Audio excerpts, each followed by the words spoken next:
Hello बच्चों, कैसे हो आप लोग। ऑप्टिकल इंस्ट्रूमेंट चल रहा था हम लोगों का, इम्पॉर्टेंट टॉपिक है बोर्ड्स के अकॉर्डिंग भी और कंपटीशन के अकॉर्डिंग भी, है ना। जिन लोगों के बोर्ड्स हो गए और कंपटीशन के लिए प्रिपेयर कर रहे हो या जो दोनों के लिए प्रिपेयर कर रहे हो, उन दोनों के लिए ऑप्टिकल इंस्ट्रूमेंट इम्पॉर्टेंट बनता है क्योंकि क्वेश्चन ज़्यादा आते हैं। करंट से रिलेटेड टॉपिक है, आ जाता है कई बार एक क्वेश्चन दोनों ऑप्टिकल इंस्ट्रूमेंट में से। दोनों बोलने का मतलब मेरा माइक्रोस्कोप और टेलीस्कोप से है। इस लेक्चर को देखने से पहले इसका पार्ट 1 वाला लेक्चर ज़रूर देखना, जिसके अंदर हम लोगों ने माइक्रोस्कोप की और जनरल बातें की है ना। क्या होते हैं ऑप्टिकल इंस्ट्रूमेंट, इसको देखने के लिए हमने दो बातें की थी, एक तो माइक्रोस्कोप और एक टेलीस्कोप। माइक्रोस्कोप क्या करता है, माइक्रोस्कोप करता है छोटे ऑब्जेक्ट को बड़ा करके दिखाता है, और टेलीस्कोप क्या करता है, दूर के ऑब्जेक्ट को पास ला के दिखाता है। इस लेक्चर में हम लोग टेलीस्कोप पढ़ेंगे, माइक्रोस्कोप और टेलीस्कोप के क्वेश्चंस करेंगे और एक शॉर्ट रिवीजन करेंगे माइक्रोस्कोप टेलीस्कोप का। बहुत इंपॉर्टेंट लेक्चर है क्योंकि यहाँ पिछला लेक्चर का भी शॉर्ट रिवीजन कंप्लीट होगा, क्वेश्चंस कंप्लीट होंगे, ठीक है। तो टेलीस्कोप से बात स्टार्ट करते हैं, लेकिन टेलीस्कोप देखने के लिए पहले हम लोग एक बार विजन एंगल को वापस देख लेते हैं। विजुअल एंगल या विजन एंगल जो हमने पिछले लेक्चर में बात की थी, उस पॉइंट को वापस देख लेते हैं, बिकॉज उसी से सारा चलने वाला है काम आगे, ठीक है। ये बताओ बेटा मेरे को कि विजन एंगल होता क्या है। कोई भी ऑब्जेक्ट जो हमारे सामने है, ये ए बी ऑब्जेक्ट है, इसके टॉप से और बॉटम से आने वाली लाइट रे किसी भी पर्सन की आंख पर, आई पर जो एंगल बना रही है, हमारी आंख है, इस पर जो एंगल बनेगा इसके टॉप से आने वाली लाइट रे और बॉटम से आने वाली लाइट रे का, इसको बोलते हैं विजन एंगल। इस एंगल को हम लोग क्या नाम दे देते हैं, विजन एंगल। और हमने पढ़ा हुआ है ये पहले भी, विजन एंगल। इस विजन एंगल को बड़ा करने का तरीका क्या है, क्योंकि जितना ज़्यादा विजन एंगल होगा ऑब्जेक्ट की हाइट उतनी ही ज़्यादा दिखेगी, ऑब्जेक्ट का साइज उतना ही बड़ा दिखेगा। यही पूरे ऑप्टिकल इंस्ट्रूमेंट का बेस है। विजन एंगल बड़ा तो ऑब्जेक्ट बड़ा दिखेगा, विजन एंगल छोटा तो ऑब्जेक्ट छोटा दिखेगा, ठीक है। अच्छा, इसको बड़े करने का दो तरीके होते हैं। एक तो ऑब्जेक्ट के साइज़ को बड़ा कर दो, आप इधर ही ऑब्जेक्ट रखते हुए उसके साइज़ को बड़ा कर दो, ऑब्जेक्ट इसी जगह पर है पर उसका साइज़ बड़ा कर दो, तो आपका विजन एंगल अपने आप देखो बड़ा हो गया, ठीक है। विजन एंगल बड़ा हो गया। अगर हमने ऑब्जेक्ट के साइज़ को इंक्रीज़ किया तो विजन एंगल थीटा इंक्रीज़ होगा। ये काम किसका होता है, विजन एंगल को इस तरह से कौन इंक्रीज़ करता है साइज़ को बड़ा करके, माइक्रोस्कोप। माइक्रोस्कोप का काम क्या था जो लास्ट लेक्चर में किया था हमने, माइक्रोस्कोप छोटे ऑब्जेक्ट के विजन एंगल को बड़ा करता है, और वो उसके लिए करने के लिए वो साइज़ को बड़ा कर देता है, छोटे ऑब्जेक्ट के साइज़ को बड़ा। कोई छोटा ऑब्जेक्ट मेरे पास में रखा हुआ है, जैसे यहाँ बैक्टीरियाज हैं, है ना, यहाँ डस्ट पार्टिकल है, बहुत छोटे हैं, नहीं दिख रहे हैं, उनके विजन एंगल को बड़ा करने का काम माइक्रोस्कोप करता है, साइज़ को इंक्रीज़ करके विजन एंगल को बड़ा करता है। लेकिन टेलीस्कोप का ये काम नहीं है। टेलीस्कोप क्या करता है, जो दूर वाला ऑब्जेक्ट है उसको पास ले आता है। जैसे यहाँ कोई ऑब्जेक्ट था, फर्स्ट ऑब्जेक्ट को देखो, साइज़ नहीं बड़ा करेगा ये, इसी ऑब्जेक्ट को थोड़ा पास ले आएगा, सेम साइज़ के ऑब्जेक्ट को थोड़ा पास ले आएगा इस तरह से। और जब सेम साइज़ के ऑब्जेक्ट को थोड़ा पास ले आएगा, यहाँ पर ले आएगा, तो अब इसके टॉप से आने वाली और बॉटम से आने वाली लाइट रेज अपने आप पहले से ज़्यादा एंगल बनाएंगी। तो टेलीस्कोप का काम क्या है, ऑब्जेक्ट को पास ले आता है, टेलीस्कोप पास लाकर उसके विजन एंगल को बढ़ाता है। यानी आप डिस्टेंस को कम करके भी विजन एंगल को बड़ा कर सकते हो। This is the work of telescope. देखो मैंने बहुत छोटे से में तुम्हें माइक्रोस्कोप और टेलीस्कोप का बेस समझाया है कि माइक्रोस्कोप कुछ नहीं कर रहा, छोटे ऑब्जेक्ट को बड़ा कर रहा है, जो ऑलरेडी पास में था उसके साइज़ को बड़ा कर रहा है, ये है माइक्रोस्कोप का काम। और टेलीस्कोप क्या कर रहा है, जो दूर है, जैसे चंदा मामा हमसे बहुत दूर है, उनको पास ला के उसके इमेज को पास ला रहा है, चंदा मामा को पास नहीं ला रहा। टेलीस्कोप लाने से चंदा मामा का इमेज जो है वो पास बन रहा है। पास आने की वजह से सेम साइज़ का ऑब्जेक्ट जब पास आ जाता है तो उसका एंगल, यहाँ ले आओ ना, ये यहाँ भी करके देख लो तुम लोग, सेम साइज़ का ऑब्जेक्ट, वही साइज़ का ऑब्जेक्ट है ए बी, अगर वो पास आ जाता है तो वो पास आने के बाद हमारी आंखों पर बड़ा एंगल बना देता है। ये काम है टेलीस्कोप का, ठीक है।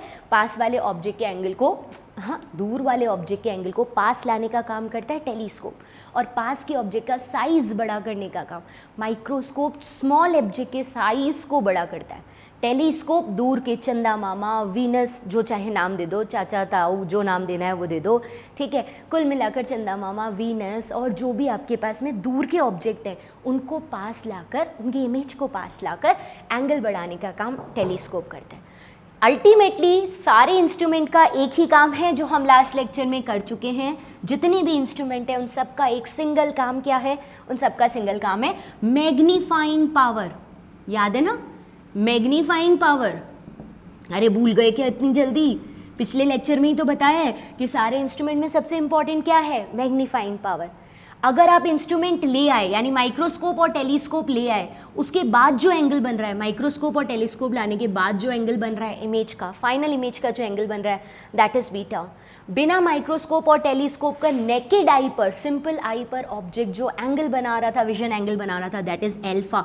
यानी कि विजन एंगल छोटा था सिंपल ऑब्जेक्ट का। आप या तो ऑब्जेक्ट का अपने साइज को बढ़ाया या पास लाए, कुछ भी करके विजन एंगल को बड़ा कर दिया, उसके इमेज के विजन एंगल को बड़ा कर दिया। यही हर ऑप्टिकल इंस्ट्रूमेंट का काम है, beta by alpha. Magnifying power 1 से बड़ी होनी चाहिए, इमेज का साइज़ बड़ा होना चाहिए। चाहे आप साइज़ को बड़ा करके देखो या आप पास ला कर देखो, कुल मिलाकर विजन एंगल बड़ा होगा, अपने आप इमेज बड़ा दिखाई देने लगेगा। नहीं समझे मेरी बात? सोचो एक बड़ी सी बिल्डिंग है, एक बड़ी सी बिल्डिंग हमसे बहुत दूर है, समझना मेरी बात को, एक बहुत बड़ी बिल्डिंग है और मेरे से बहुत दूर है, तो उसके टॉप और बॉटम से आने वाली लाइट रे छोटा सा नन्ना सा एंगल बना रही ना, नन्ना सा एंगल बना रही है, इसलिए हम कहेंगे कि उसका विजन एंगल छोटा है। इतनी बड़ी बिल्डिंग भी दूर से हमें छोटी सी दिखेगी, नन्ही सी दिखेगी, है ना। लेकिन अगर वही ऑब्जेक्ट वही बिल्डिंग के पास हम लोग चले गए, या तो बिल्डिंग को पहिए लगा के पास ले आओ, टायर लगा दो, पहिए लगा दो, बिल्डिंग को पास ले आओ, या हम उसके पास चले जाते हैं। जैसे एक बिल्डिंग है, बड़ी सी अंबानी की बिल्डिंग है जी, और आप अंबानी की बिल्डिंग के बिल्कुल पास में, बॉम्बे गए और अंबानी की बिल्डिंग के बिल्कुल पास में खड़े हुए हो आप, और जब अंबानी की बिल्डिंग के पास में खड़े हो और यूँ देख रहे हो, क्या बिल्डिंग बनाई है इसने, आहा क्या बिल्डिंग बनाई है। या शाहरुख खान के मन्नत के पास में खड़े हुए और मन्नत को देख रहे हो कि आहा क्या कितनी बढ़िया बिल्डिंग बनाई है, तो वो जो अब जो तुम देख रहे हो ना, वो तुम्हें यूं से यूं देखनी पड़ रही है, तुम्हें बहुत बड़ी बिल्डिंग लग रही है। क्यों लग रही है? क्योंकि बहुत पास आ गए, पास आ गए तो विजन एंगल बड़ा हो गया, विजन एंगल बड़ा होगा तो बड़ा दिख रहा है। ये किसका काम है, माइक्रोस्कोप का या टेलीस्कोप का? ऑब्जेक्ट के इमेज को पास लाकर विजन एंगल बड़ा करने का काम टेलीस्कोप का होता है, ठीक है। एक बहुत प्यारा सा क्वेश्चन आया था जेईई मेंस 2016 में, रिपीट कर रही हूँ, बहुत अच्छा सा क्वेश्चन आया था जेईई मेंस 2016 में, और क्वेश्चन कुछ ऐसा था, एक टेलीस्कोप का, क्या बोला मैंने, एक टेलीस्कोप का विजन मैग्नीफाइंग पावर, एक टेलीस्कोप का मैग्नीफाइंग पावर 100 है। इसका क्या मतलब है? वो टेलीस्कोप एक ऑब्जेक्ट के साइज को 100 टाइम बड़ा कर रहा है, वो टेलीस्कोप एक ऑब्जेक्ट को 100 टाइम पास लेकर आ रहा है, जितनी डिस्टेंस पर वो ऑब्जेक्ट था उसे 100 टाइम पास लेकर आ रहा है। बाकी के 2 ऑप्शन मैं बोल ही नहीं रही हूँ, तुम्हें भी पता है वो गलत होंगे, ठीक है। फटाफट बताओ, ऑब्जेक्ट के साइज को बड़ा कर रहा है 100 गुना या 100 गुना पास लग रहा है, टेलीस्कोप है, टेलीस्कोप क्या होगा, ऑब्जेक्ट के साइज को 100 टाइम्स, ऑब्जेक्ट को 100 टाइम पास लेकर आएगा, पास लाकर विजन एंगल बड़ा करने का काम टेलीस्कोप का है। और अगर यही क्वेश्चन माइक्रोस्कोप का होता तो हम क्या कहते, 100 इसलिए है क्योंकि माइक्रोस्कोप ने ऑब्जेक्ट के साइज को 100 टाइम बढ़ा दिया। माइक्रोस्कोप साइज को बढ़ाता और टेलीस्कोप डिस्टेंस को कम करता, पास लाता ताकि विजन एंगल बढ़े। दोनों में बेसिक डिफरेंस तो आपको क्लियर हो चुका है ना। और विजन एंगल और मैग्नीफाइंग पावर समझ आ चुकी है। मैग्नीफाइंग पावर हमें हर इंस्ट्रूमेंट की निकालनी है, that is beta by alpha. Instrument लाने के बाद कितना विजन एंगल बन रहा है, और बिना इंस्ट्रूमेंट के लिए नेकेड आई से ऑब्जेक्ट कितना विजन एंगल बना रहा था, इन दोनों का रेशियो मैग्नीफाइंग पावर। तो आज एक काम करते हैं, यही मैग्नीफाइंग पावर हम टेलीस्कोप्स के लिए निकालते हैं, फिर माइक्रोस्कोप टेलीस्कोप को रिवाइज करके क्वेश्चंस करेंगे, ठीक है। आ जाओ स्टार्ट करते हैं विद टेलीस्कोप। हाँ जी, टेलीस्कोप क्या होता है? टेलीस्कोप बता दिया, जो पास लाके ऑब्जेक्ट के साइज को बड़ा करता है। टेलीस्कोप भी एक नहीं होता है, टेलीस्कोप खुद 2 तरह का होता है, 2 टाइप्स के टेलीस्कोप होते हैं, रिफ्रैक्टिंग टेलीस्कोप और रिफ्लेक्टिंग टेलीस्कोप।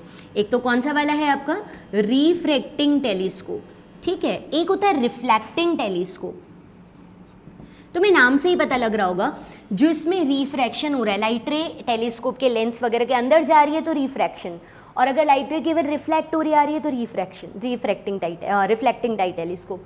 जो रिफ्रैक्टिंग वाला होता है इसका दूसरा नाम होता है एस्ट्रोनॉमिकल टेलीस्कोप। ये कौन सा है? एस्ट्रोनॉमिकल टेलीस्कोप, है ना, एस्ट्रोनॉमिकल टेलीस्कोप। और पता है बच्चों, अपने सिलेबस में डिटेल से रिफ्रैक्टिंग टाइप टेलीस्कोप या एस्ट्रोनॉमिकल टेलीस्कोप ही है। ये जो है ना रिफ्लेक्टिंग टाइप वाला, ये हमारे सिलेबस में नहीं है, क्वेश्चन भी नहीं आते हैं। लेकिन हाँ, एक बार मैं इसको जब इतना अच्छे से ये वाला समझ लो कि ये सारे क्वेश्चंस हो जाएंगे, तो बहुत शॉर्टली हमें बहुत आराम से 2 मिनट में रे डायग्राम से रिफ्लेक्टिंग टेलीस्कोप भी समझ आ जाएगा। तो हम ये दोनों आज पढ़ेंगे, रिफ्रैक्टिंग रिफ्लेक्टिंग। पहले हम रिफ्रैक्टिंग पर आते हैं, जिसका दूसरा नाम कौन सा होता है? Astronomical telescope. आज की बात हम यहीं से स्टार्ट करते हैं। तो दिमाग में रखना है माइक्रोस्कोप को, और माइक्रोस्कोप को दिमाग में रखते हुए हम लोगों को रिफ्रैक्टिंग टेलीस्कोप पढ़ना है। याद है माइक्रोस्कोप में क्या करते थे बेटा? माइक्रोस्कोप में जो हमारा फर्स्ट वाला लेंस होता था, यानी जो ऑब्जेक्ट, देखो पहली बात एक बात बता देती हूँ, माइक्रोस्कोप दो तरह के थे, सिंपल और कंपाउंड। सिंपल माइक्रोस्कोप क्या कर रहा था हमारा? सिंपल माइक्रोस्कोप में एक ही लेंस था जो एक छोटे से ऑब्जेक्ट के साइज़ को बड़ा करके हमको दिखा रहा था। याद है ना, मैग्नीफाइंग ग्लास यूँ देखते हैं जिससे, छोटा सा लेंस, एक ही लेंस, कॉन्वेक्स लेंस जो ऑब्जेक्ट के साइज़ को बड़ा करके दिखाता है। कंपाउंड में क्या किया था? पहले लेंस ने ऑब्जेक्ट के साइज़ को बड़ा किया, दूसरे लेंस ने और बड़ा किया, तो कुल मिलाकर हमें इमेज का साइज़ बहुत बड़ा आना था।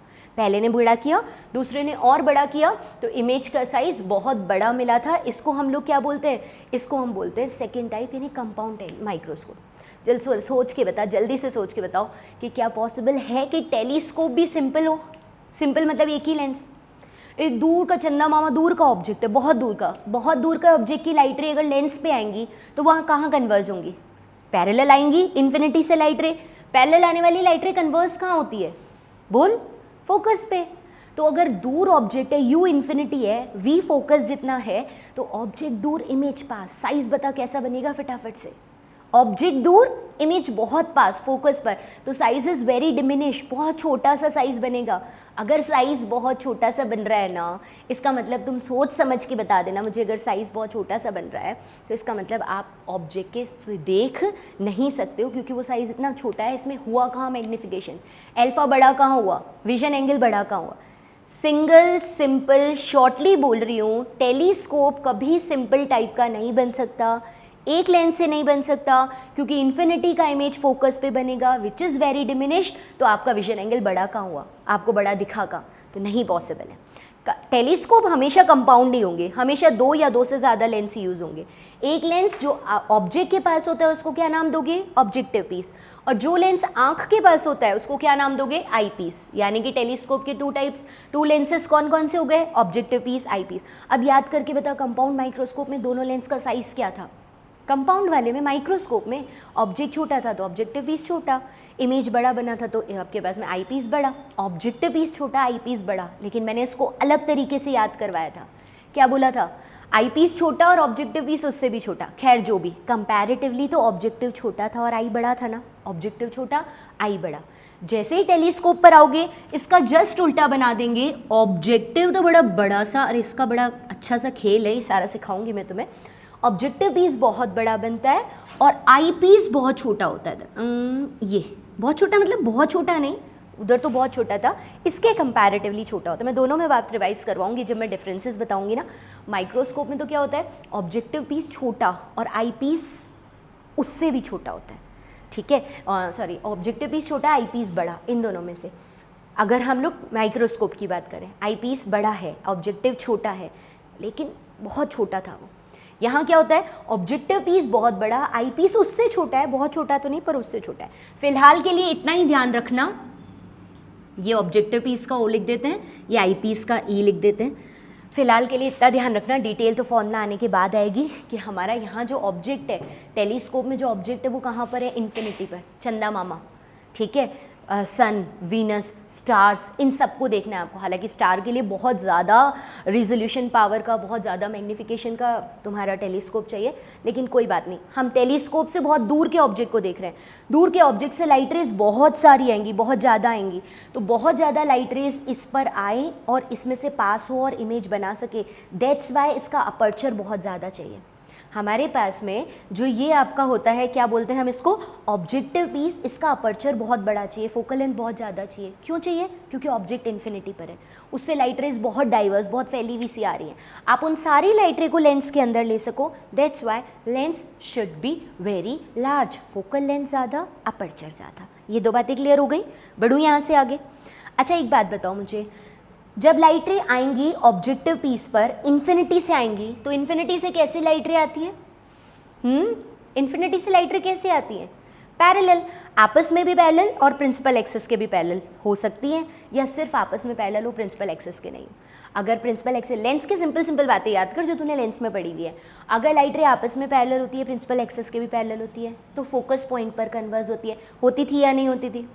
और अगर लाइट रे आपस में तो पैरेलल होती है लेकिन प्रिंसिपल एक्सिस के पैरेलल नहीं होती, तो फोकस प्लेन के एक पॉइंट पर कन्वर्ज होती है। कहाँ कन्वर्ज होती है?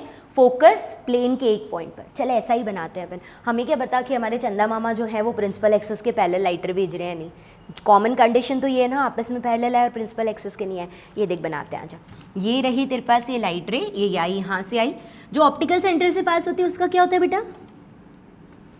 सीधी निकल जाती है। एक बार के लिए मान लेते हैं अपन कि ये रहा इसका फोकस पॉइंट, ऑब्जेक्टिव का फोकस पॉइंट ये रहा। तो आपस में पैरेलल आने वाली लाइट रे फोकस प्लेन के एक पॉइंट पर कन्वर्ज होंगी। तो एक तो हमने ये बना दी, दूसरी हम कहीं भी इसकी पैरेलल लाइट रे बनानी है, जैसा ये बनाई थी वैसे इसके पैरेलल बना देनी है ना, और ये आपके फोकस प्लेन पर लाकर कन्वर्स करनी है। देख सही में तो लॉस से चलेगा काम, लेकिन फिलहाल मैं लॉ थोड़ी बना रही हूँ, मैं तो स्ट्रेट स्केल से बिल्कुल सीधे सीधे डायग्राम बनाना। ये यहाँ आकर कन्वर्स हो रही है, ये बनेगा इमेज, ये इमेज बनेगा। यानी कि इन्फिनिटी का जो ऑब्जेक्ट था, जो UO ऑब्जेक्ट की डिस्टेंस इन्फिनिटी पर थी, इमेज की डिस्टेंस ये जो VO बना ना, ये जो VO बना वो किसके इक्वल बना है? FO के इक्वल, फोकस प्लेन पर। ऑब्जेक्ट इन्फिनिटी पर होता है तो इमेज फोकस प्लेन पर बनता है। डायग्राम ढंग से बनाना, ऑप्टिकल सेंटर वाली सीधी निकाल देना, दूसरी उसके पैरेलल लेना। हो सकता है मेरी अभी नहीं दिख रही हो क्योंकि मेरे हाथ में स्केल नहीं है, पर तुम्हारे सबके हाथ में होगा। ठीक है, मैं पिछले लेक्चर की तरह रिपीट कर रही हूँ। 12th क्लास के जो स्टूडेंट जो बोर्ड का एग्जाम दे रहे हैं वो लोग ये वाले सारे डायग्राम्स, सारे प्रूफ मुझे सेंड करेंगे ग्रुप में। जब टॉपिक पढ़ लोगे उसके बाद, टॉपिक पढ़ने के बाद ग्रुप में सेंड जरूर करोगे आज का काम, ठीक है। और जो आपके पास में कंपटीशन की तैयारी कर रहे हो सिंगल, उनको भी ये कॉन्सेप्ट बहुत अच्छे से सीखने हैं, क्योंकि इन्हीं कॉन्सेप्ट से आपका पूरा क्वेश्चंस क्लियर होंगे। मैं सीधा सीधा फॉर्मूला नहीं बता सकती, क्वेश्चन बहुत बहुत बहुत कम सही होंगे, ठीक है। इसलिए अच्छे से इन सबको सीखते चलो और फिर इसके बेस पर फॉर्मूले से क्वेश्चन करने हैं आपको। चलो, यहाँ फिलहाल इसने ये इमेज बना दिया। ऑब्जेक्टिव पीस ने इन्फिनिटी के ऑब्जेक्ट को पास लाया है। इन्फिनिटी ऑब्जेक्ट इमेज फोकस पर वेरी डिमिनिश, बहुत छोटा बना है, इसलिए अभी तक इसने मैग्नीफिकेशन का कोई काम किया ही नहीं है। यहाँ पर मैग्नीफिकेशन करने वाला देखो, सिंपल माइक्रोस्कोप में मैग्नीफिकेशन कितने लेंस ने किया था? एक। कंपाउंड माइक्रोस्कोप ने पहले ने किया, फिर दूसरे ने। कंपाउंड माइक्रोस्कोप में 2 लेंसेज, दोनों ने मैग्नीफिकेशन किया, है ना, इसलिए दोनों का मैग्नीफिकेशन मल्टीप्लाई हुआ था। याद कर पिछले लेक्चर का कंपाउंड माइक्रोस्कोप, -VO/UO × D/UE था ना। D/UE का मतलब तो आपके पास में आई पीस वाले का मैग्नीफिकेशन, और -VO/UO मतलब ऑब्जेक्टिव पीस का मैग्नीफिकेशन, दोनों मल्टीप्लाई हो रहे थे। UO इंटू आप बोल दो magnification of O into magnification of E, objective का मैग्नीफिकेशन इंटू आई पीस का मैग्नीफिकेशन मल्टीप्लाई हुआ था। यहाँ पर इसने कोई मैग्नीफिकेशन नहीं किया। It is a object, it is a lens जो कर क्या रहा है? इन्फिनिटी के ऑब्जेक्ट को सिर्फ फोकस तक पास ला रहा है, बस। इसके अलावा उस फर्स्ट वाले का कोई काम नहीं है। मैग्नीफिकेशन का सीधा सीधा काम किसका है? इस आई पीस का। ये वाले आई पीस मैग्नीफिकेशन करेगा। आओ देखिए कैसे करता है। देख अभी भी मैंने आई पीस को बहुत छोटा बना दिया। इतनी सारी लाइट रे इतने से अपर्चर में कैसे एंटर करेंगी? ठीक है, इसका मतलब आई पीस ऑब्जेक्टिव के कंपैरेटिवली, देख मैं रिपीट कर रही हूँ, गलती मत करना, ये पॉइंट क्वेश्चन में दिए हुए होते हैं। आई पीस ऑब्जेक्टिव के कंपैरेटिवली छोटा तो होता है, लेकिन बहुत छोटा नहीं होता। अरे इतनी लाइट रेस में आए तो बहुत, उसकी फोकल लेंथ बहुत बड़ी थी, वो बहुत बड़ा लेंस था, तो उसका इमेज का इतना दूर तो बनेगा। तो उस साइज़ के अकॉर्डिंग आपको आई पीस का अपर्चर लेना है। समझ गए? बनाऊँ इस डायग्राम को आगे कंटिन्यू करूँ? उसने अभी तक मैग्नीफिकेशन नहीं किया, सिर्फ पास लाया है। अब मैग्नीफिकेशन कौन करेगा? आई पीस। आ जाओ उसको देखते हैं हम लोग। यहाँ से आने वाली जो सीधी सीधी लाइट रे है, ये आई यहाँ से सीधी सीधी लाइट रे, ये कहाँ जाएगी? अच्छा बोले ऑब्जेक्ट को रखा कहाँ है मैम आपने? ये बड़ा करवाना चाह रहे हो आप इमेज को, याद कर आपका कॉन्वेक्स लेंस है, कॉन्वेक्स लेंस में ऑब्जेक्ट को कहाँ रखें कि इमेज एनलार्ज भी बने और हमारी आंखों से दिखे भी। अगर मेरी आंखें यहाँ हैं तो मुझे दिखे भी और बड़ा भी बने। तीसरी बार कर रहे हो, सिंपल में कर लिया, कंपाउंड माइक्रोस्कोप में कर लिया, तीसरी बार कर रहे हो। कहाँ रखें? फोकस और ऑप्टिकल सेंटर के बीच में। ऑब्जेक्ट को कहाँ रखना चाहिए? Between optical centre and focus. ये रहा आई पीस का फोकस, आई पीस के फोकस और ऑप्टिकल सेंटर के बीच में ये ऑब्जेक्ट। फर्स्ट का image behave like object for second, ठीक है। कहाँ सेट किया? आई पीस और फोकल लेंथ के, ऑप्टिकल सेंटर और फोकल लेंथ के बीच में। चलो अब काम करते हैं आगे, इसका डायग्राम बनाते हैं। यहाँ से लाइट रे जो सीधी आएंगी वो सीधी लाइट रे यहाँ से जाएंगी फोकस से,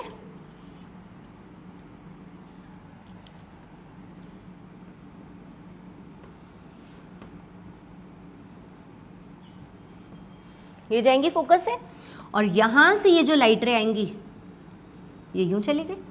ये दोनों लाइट रे आपस में एक दूसरे से दूर चले गए, ठीक है। अगर इनको पीछे की तरफ बढ़ाओगे ये दूर चली गई एक दूसरे से, कभी भी नहीं मिलती है। इसलिए यहाँ से अगर हमारी आंख यहाँ पर है तो हमें इमेज दिखाई ही नहीं देगा, डिंग डिंग डिंग डिंग नहीं दिखेगा। कैसे दिखेगा? वर्चुअल दिखेगा। पीछे बढ़ाओ तो यहाँ से और इधर से भी पीछे बढ़ाओ तो यहाँ से। मैंने कहा था ट्यूब के अंदर, इस लेंस के पास, इस लेंस के दूर, ऐसा कोई फ़र्क नहीं पड़ता, कहीं भी बन सकता है, बस पीछे बढ़ाने पर बनेगा। दिस इज़ फाइनल इमेज, ये बन गया final image. A double dash B double dash. A B यहाँ कोई भी ऑब्जेक्ट होगा वर्चुअली, क्योंकि बहुत दूर है इसलिए मैं बना नहीं सकती। ए बी, उसका इमेज यहाँ के उल्टा बना था ए डैश बी डैश, और उसका भी वर्चुअल इमेज बना A double dash B double dash. ऊपर ऑब्जेक्ट था, नीचे इमेज बना है, तो फाइनल इमेज इज इन्वर्टेड। ऊपर ऑब्जेक्ट था, नीचे इमेज बना है, मतलब कि फाइनल इमेज कैसा बना है? इन्वर्टेड बना है जी, उल्टा बना है। कोई तकलीफ हो तो बोल इसमें, इन्हें समझ आ रहा है? बढ़ूँ यहाँ से आगे, ये देख पा रहे हो कि यहाँ ये रहा object for eyepiece. Eyepiece के लिए ऑब्जेक्ट की डिस्टेंस यू ई है ना आई पीस इसलिए, और इमेज की डिस्टेंस वी ई। यहाँ तो क्या था, ऑब्जेक्ट लेफ्ट में था तो माइनस इन्फिनिटी बोल दो, और इमेज राइट में है तो पॉजिटिव आएगा। लेकिन इसके लिए ऑब्जेक्ट भी लेफ्ट, इमेज भी लेफ्ट, यानी दोनों के लिए माइनस साइन आएगा। देख साइन के साथ बात करेगा ना तो थोड़ा ईजी रहेगा तेरे लिए, क्वेश्चन करना, आंसर्स आना, सब कुछ बहुत ईजीली होंगे अगर विथ साइन बात करोगे। फाइनली इमेज ये बना। टेलीस्कोप ने इमेज को बड़ा नहीं किया है, ये समझ लेना, क्योंकि जो बहुत दूर था उसको सिर्फ यहाँ ले आया है। अब तो सोच कि बहुत दूर चंदा मामा थे, और चंदा मामा कितने बड़े हैं, और उन चंदा मामा का अगर ये इमेज साइज बन रहा है, इसका मतलब क्या चंदा मामा का इमेज बड़ा हुआ है क्या? इतने बड़े चंदा मामा का इतना इमेज बना दिया तूने, इमेज के साइज को बड़ा नहीं किया। जो चंदा मामा इन्फिनिटी पर थे उन चंदा मामा के इमेज को यहाँ बना दिया। यानी टेलीस्कोप का काम क्या होता है? बड़ा करना कि पास लाना? पास लाना। और याद कर, माइक्रोस्कोप, कंपाउंड और सिंपल माइक्रोस्कोप में एक ऑब्जेक्ट को लेते थे डी डिस्टेंस पर, विजन रेंज की मिनिमम जो डिस्टेंस थी डिस्टिंक्ट विजन की 25 सेंटीमीटर पर, फिर उसका 2 लेंस से इमेज बनाते थे, इतना दूर जाके बड़ा बनता था। तो वहाँ छोटे से ऑब्जेक्ट को बड़ा बनाया था। टेलीस्कोप ने ये नहीं किया, दूर के ऑब्जेक्ट को पास लाने का काम किया। डन ना? समझ आ गया ना? इसमें मैग्नीफिकेशन का काम एकमात्र लेंस ने किया है, आईपीस ने, जो इससे इतना बड़ा बनाया। सच में जो ऑब्जेक्ट इन्फिनिटी था उसका इमेज ये बनाया, इसने कोई मैग्नीफिकेशन, ऑब्जेक्टिव पीस ने कोई मैग्नीफिकेशन नहीं किया।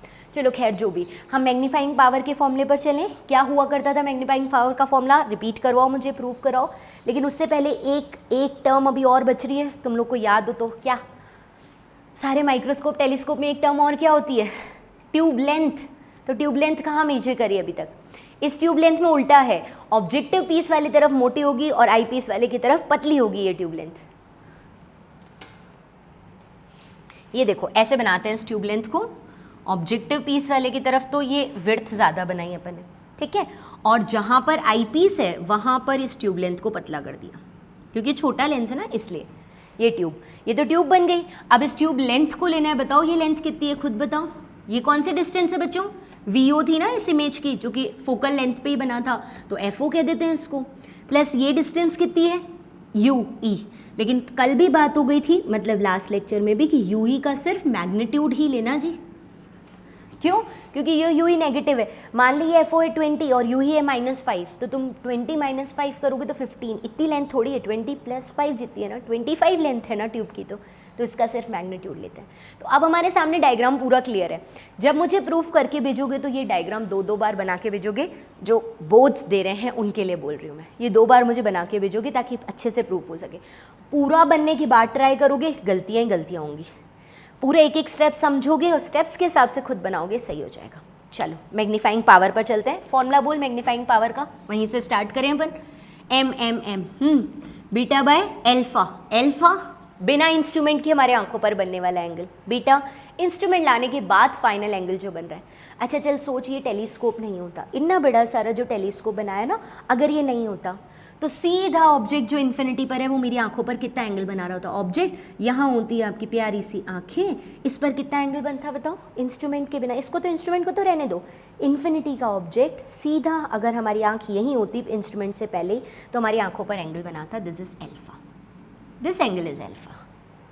और फाइनली जो आपका इमेज बना वो इमेज हमारी आंखों पर, लेंस और आंख बिल्कुल पास है, मैंने कहा था इस बात पे दिमाग में रखना, लेंस और आंख बिल्कुल पास में, तो ये लेंस और इस पर ये जो एंगल बना रहा है अप्रॉक्स उतना ही एंगल आंख पर भी बनेगा, ये बीटा। बस आपको कुछ नहीं करना, ये आपको ऑब्जेक्ट का एंगल अल्फा और इमेज का एंगल बीटा दोनों उठाकर यहाँ रखना है, मैग्नीफाइंग पावर कैपिटल एम आ जाएगा।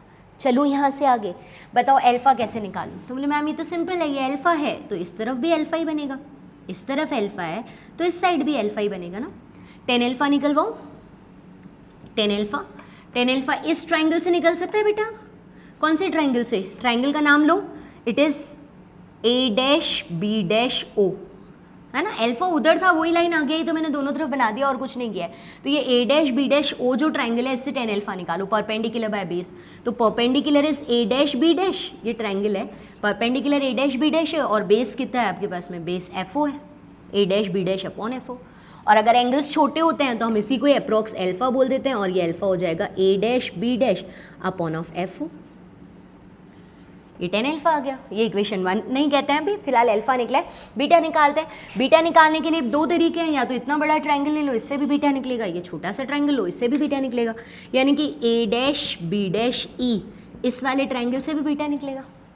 निकालो इससे perpendicular by base, tan beta, perpendicular base perpendicular A dash B dash, और बेस की जगह क्या लिखूं? A dash E, A dash B dash upon of A dash E, perpendicular by base हो गया। अच्छा ए डैश ई कितना है बेटा? ए डैश ई का मतलब माइनस का यू ही है।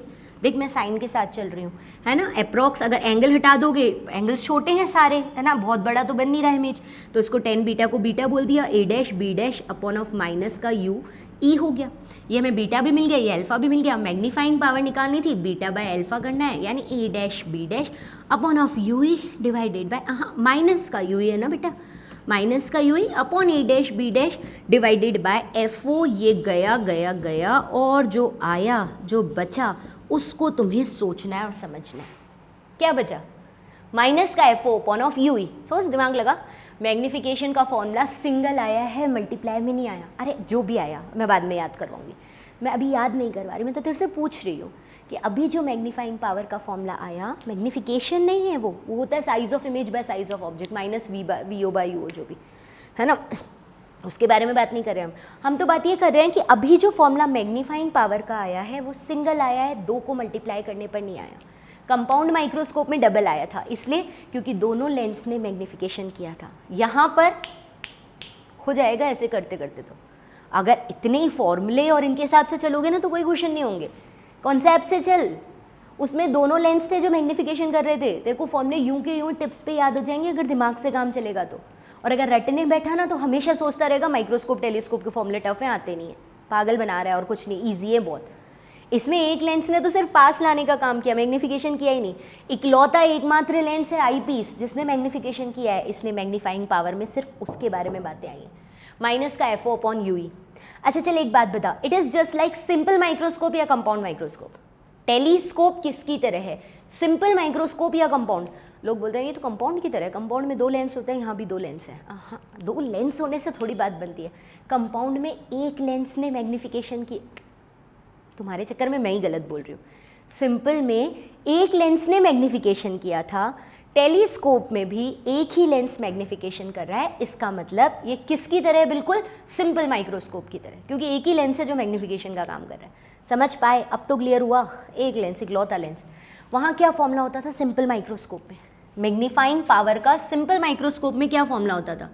हाँ, नहीं याद है? क्यों नहीं याद है? सबको याद है, D by you, 25 centimetre D upon you. Object जितनी डिस्टेंस पर रखा हुआ है अपॉन जो भी आपने लेंस यूज़ किया उसमें ऑब्जेक्ट की, लेंस के सामने ऑब्जेक्ट की डिस्टेंस जो थी, ठीक है। डी मतलब मिनिमम 25 पर ला के रखा था नेकेड आई में। यहाँ नेकेड आई में ऑब्जेक्ट कहाँ है? बोले इन्फिनिटी, यहाँ डी की जगह इन्फिनिटी लगो। हाँ, तुम समझ ही नहीं रहे हो। यहाँ पर जो इन्फिनिटी का ऑब्जेक्ट था, इस लेंस ने उसको फोकल लेंथ के इक्वल पास ले आया। तो यहाँ डी नहीं लिखोगे आप, टेलीस्कोप करोगे तो डी की जगह एफ ओ लिखोगे, क्योंकि जो इन्फिनिटी का ऑब्जेक्ट था, समझदारी समझदारी, अरे जो इन्फिनिटी का ऑब्जेक्ट था उसको कितनी डिस्टेंस पर ले आया ये लेंस? एफ ओ पर ना। और सिंपल माइक्रोस्कोप में कहाँ लाते थे? 25 सेंटीमीटर पर।